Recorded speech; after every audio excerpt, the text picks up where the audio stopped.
Welcome back to Real Business Roundtable. Thank you so much for joining us today.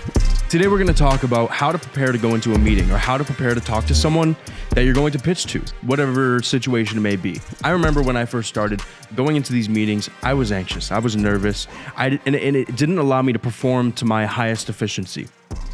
But since then, I've learned processes and I've learned different strategies, and I've adopted different processes in order to be the best of me going into these meetings. So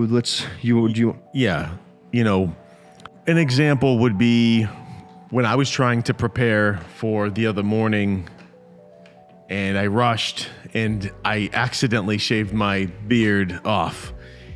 I didn't prepare adequately, effectively, whatever you want to call it.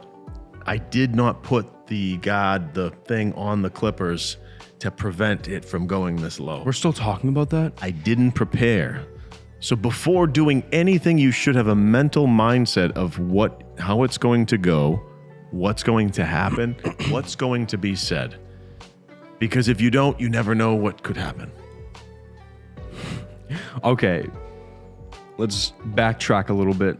So whenever going into a meeting, right? I'm going in, let's paint the picture. Let's draft up the story. So we're going into a meeting and it's going to be a very big opportunity, and I have to get myself mentally prepared. You know, I've talked about the law of attraction in the past, and manifesting and putting yourself in an imaginatory state where I'm imagining myself, in that position once I've hit my goals. I've imagined myself, having the things that I want in life, fulfilling things that I, achieving goals that I've set for myself. And I imagine myself in that state. And so I do something very similar, or I've adopted something very similar for meetings, and it's called Imagine Contact. Now, imagining contact is essentially putting yourself in that situation before you go into that meeting. So, like I said, we're painting the story. We're going into a big meeting, big prospect, massive opportunity. There's always that fear that it could get fucked up. That's always a possibility, and you're going to fear it because naturally as a human, I imagine, or I grow anxious about, the worst possible, things that could happen. So I imagine myself in the situation, in the room, talking to the person, things I'm going to say, rebuttals I'm going to make. I almost go through, because I'm not the best at public speaking, and I'm not really amazing. Whenever I get choked up, I get choked up. So I want to make sure that doesn't happen. And this process has allowed me not to do that. Do you have like a similar preparation going into a big meeting? Or I think early in the game, when you're having business meetings or anything like that, it requires experience and time and confidence, and that builds up where you can just be in a mental state where you're like, this meeting's gonna go like this meeting's gonna go great, or whatever, I'm gonna hit my goal.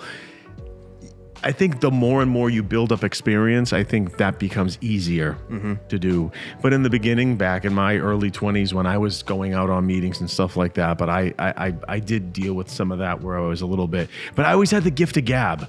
I always could talk and jive and schmooze with people. So I guess everyone's different. If someone's like more of not an introvert, but less like that. Yeah.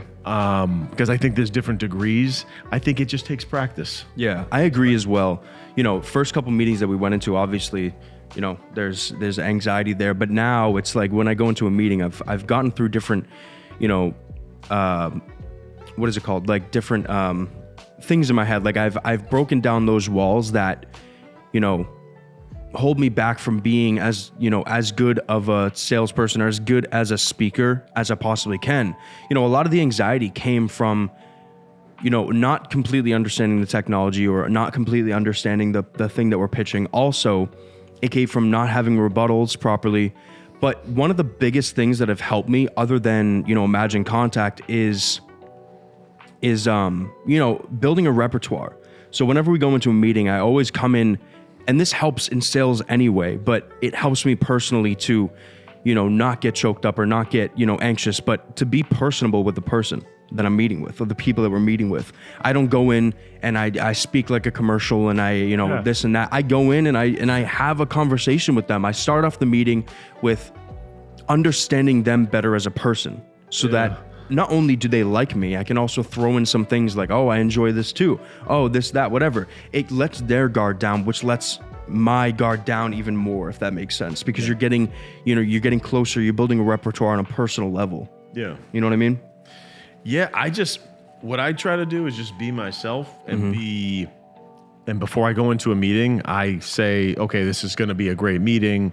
We're going to learn about, this and that, and where I'm going to share this. And I kind of visualize in my mind how that meeting is going to go. Imagine contact. Exactly. Yeah. It's like a form of trying to manifest. Like, you got to keep that mindset to keep you on the right track to hit those goals that you want to hit. And if that goal is to have a great meeting or have an outcome of a meeting that you want, you have to have that in your mind before you go into that meeting. Exactly. Before you open that door. You need to have already played out in your head how that's going to go, especially if it's not something you've experienced a lot of. Yeah. And also, I just want to build off that. Communication is a massive key when it comes to this. Being able to communicate your thoughts, or being able to communicate in general, is very important. We've done an episode on it before. And, when you're going into a meeting, you almost want to imagine how the meeting is going to go. You almost, in your head, create this script. This is how this meeting is going to go.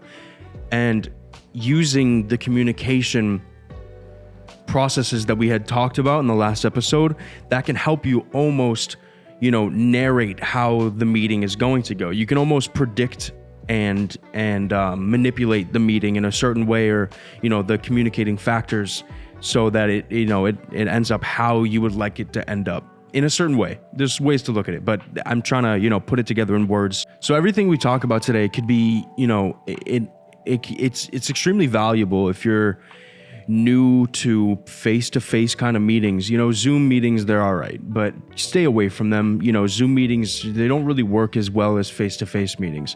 Every single meeting that I have, I try to make it face-to-face, unless, for some reason it can't be. But take everything that we say today and, even practice this stuff in your day-to-day situations. You may be better at, speaking in general.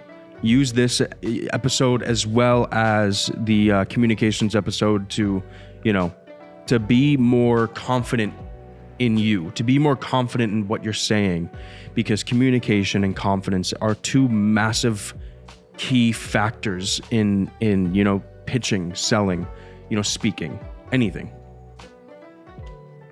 When you're out there and you want to make sure that let's say this business meeting, you would like it to go in a certain way.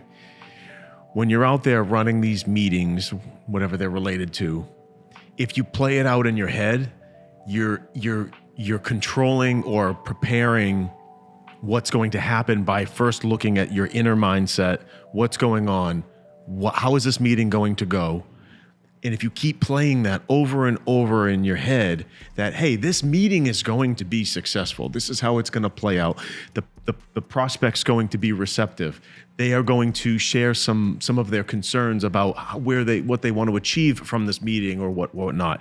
And if you keep playing that over and over in your head, then you're almost setting the stage to have a successful meeting, if that makes sense. If I'm saying it clearly, but you want to just keep telling yourself, it's the same thing as having life goals, manifesting and trying to make things happen that you want to happen in your life. It's the same thing. You can apply it to anything. You could just say, hey, this meeting's going to go this way and I want it to happen this way, and it will. That's the key. You have to believe that it will, and just keep going over and over again in your head. So when you do finally have that meeting, you can just play it in your head and let it happen. Thank you so much for joining us today on Real Business Roundtable. We hope you enjoyed today's episode and got some value out of it. Please like, subscribe, turn on post notifications so you get notified every single time we post a new episode. Also, check us out on Instagram for clips, updates, and more. And we'll see you next time. And make sure your clippers have the protection on Real Business Roundtable, so you don't shave too low. Yeah. Peace out.